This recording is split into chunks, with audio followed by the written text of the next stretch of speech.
The idea of human rights is that each one of us, no matter who we are or where we are born, is entitled to the same basic rights and freedoms. Human rights are not privileges, and they cannot be granted or revoked. They are inalienable and universal. That may sound straightforward enough, but it gets incredibly complicated as soon as anyone tries to put the idea into practice. What exactly are the basic human rights? Who gets to pick them? Who enforces them, and how? The history behind the concept of human rights is a long one. Throughout the centuries and across societies, religions, and cultures, we have struggled with defining notions of rightfulness, justice, and rights.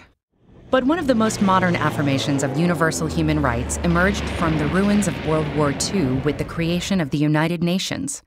The treaty that established the UN gives as one of its purposes to reaffirm faith in fundamental human rights. And with the same spirit, in 1948, the UN General Assembly adopted the Universal Declaration of Human Rights. This document, written by an international committee chaired by Eleanor Roosevelt, lays the basis for modern international human rights law. The Declaration is based on the principle that all human beings are born free and equal in dignity and rights. It lists 30 articles recognizing, among other things, the principle of non-discrimination and the right to life and liberty. It refers to negative freedoms, like the freedom from torture or slavery, as well as positive freedoms, such as the freedom of movement and residence. It encompasses basic civil and political rights, such as freedom of expression, religion, or peaceful assembly, as well as social, economic, and cultural rights, such as the right to education and the right to freely choose one's occupation and be paid and treated fairly. The Declaration takes no sides as to which rights are more important, insisting on their universality, indivisibility, and interdependence.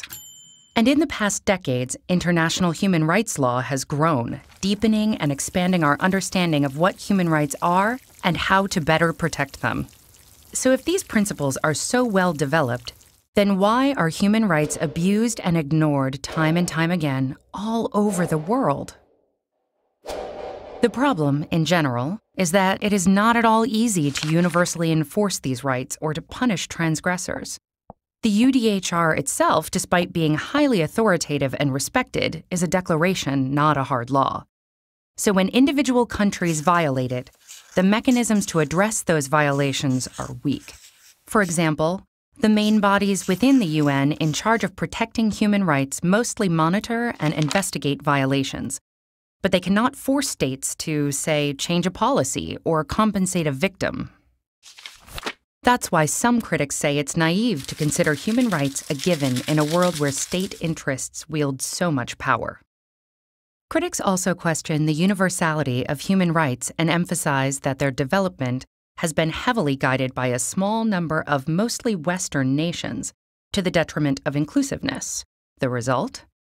A general bias in favor of civil political liberties over socio-political rights, and of individual over collective or groups' rights. Others defend universal human rights laws and point at the positive role they have on setting international standards and helping activists in their campaigns.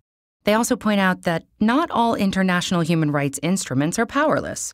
For example, the European Convention on Human Rights establishes a court where the 47 member countries and their citizens can bring cases.